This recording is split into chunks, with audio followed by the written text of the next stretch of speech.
यवतमाल जिले में 31 दिसंबर के चलते पुलिस सुरक्षा काफी कड़ी रखी गई है। शराब पीकर हुड़दंग करने वालों पर कड़ी चेतावनी करने की बात पुलिस अधीक्षक कुमार चिंता ने की है।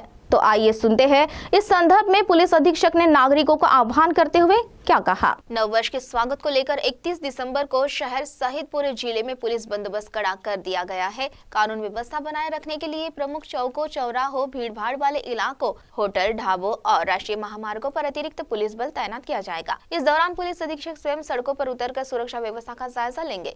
यातायात नियंत्रण, महिला सुरक्षा और किसी भी तरह की आपराधिक या अनुचित गतिविधियों पर विशेष ध्यान दिया जाएगा। पुलिस प्रशासन ने साफ चेतावनी दी है कि शराब पीकर सार्वजनिक स्थानों पर हुड़दंग मचाने, वाहन चलाने या किसी प्रकार का उत्पात करने वालों के खिलाफ तुरंत और सख्त कार्रवाई की जाएगी। 31 दिसंबर के मद्देनजर पूरे जिले में ऑल आउट ऑपरेशन चलाया जाएगा। किसी भी तरह की अप्रिय घटना न हो, इसके लिए विशेष सतर्कता बरती जाएगी।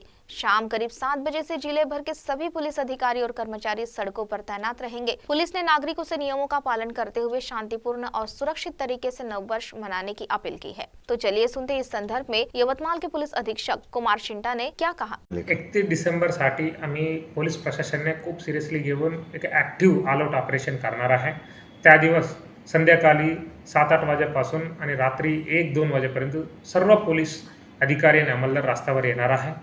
आणि मी नागरिकांना क्लिअरली सूचन करतो की कोणी पण अननेसेसरली दारू पिऊन गाडी चालवणं और काही अशा परिस्थिती निर्माण करून भांडण करणं हे उचित नाही आहे। ताकि तुम्ही 31 डिसेंबर एन्जॉय करायचे आहे, जिथे आहे तुम्ही तिथे एन्जॉय करा, पण बारला जाऊन रस्त्यावर येऊन दारू पिणं, भांडण करणं हे आम्ही टॉलरेट नाही करणार आहे। याच्यामुळे खूप इश्यूज होऊ शकतात, ॲक्सिडेंट होऊ शकतात, काही भांडण होऊ शकतात।